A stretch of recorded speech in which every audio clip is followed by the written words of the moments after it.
2024-25 BPL এর ticket বিক্রির আয়ের রেকর্ড করেছিল বিসিবি। পুরো টিকিট সিস্টেম অনলাইনে নিয়ে গিয়ে 12,25,00,000 টাকার টিকিট বিক্রি করে বোর্ড। সেই সাথে টিকিটের স্বত্ব বিক্রি করেও আয় করে আরও বাড়তি 1 কোটি টাকা। সব মিলে বিসিবি এর আগের সিজন থেকে আয় করে 13,25,00,000 টাকা। নতুন ব্লেন্ডে আরো রিচ অ্যারোমায় সেলন ফ্যামিলি ব্লেন্ড টে।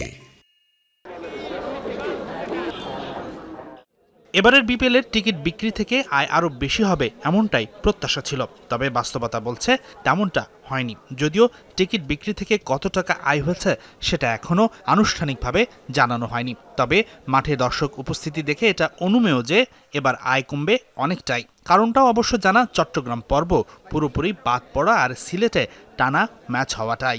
এবার তো টিমও কম, তো 6টা ম্যাচ কম হয়েছে। দ্বিতীয়ত হচ্ছে যে চিটাগংয়ে আমরা খেলা নিতে পারিনি, চিটাগংয়ে ফুল হাউস হয়েছিল। গতবার আপনার ঢাকায় 3বার খেলা হয়েছে। সো আপনি যদি এগুলি সব পরিচালনা করেন, অ্যাপল টু অ্যাপল করেন, এটাও কিন্তু খারাপ হয়নি।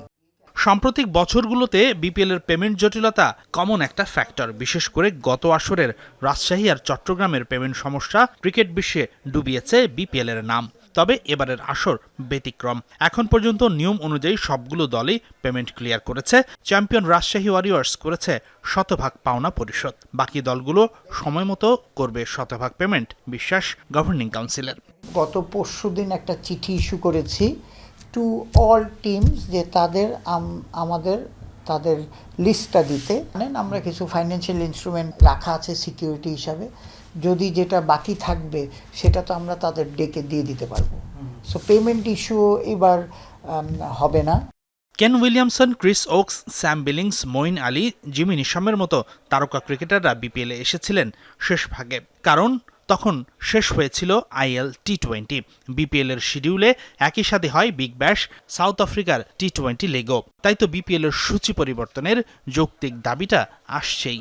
সাজেশন থাকবে যে বিশেষ করে আইএল টি-20, আপনি তো সবগুলি পারবেন, আইএল টি-20তে ম্যাক্সিমাম বিদেশি প্লেয়ার খেলে, আমি সম্ভবত 9টা করে খেলে। অ্যাটলিস্ট আমাদের একটা সূচি বাইর করতে হবে যেখানে কনফ্লিক্টটা কম হয়, তাহলেই আপনি বিপিএলে প্লেয়ার বেশি পাবেন।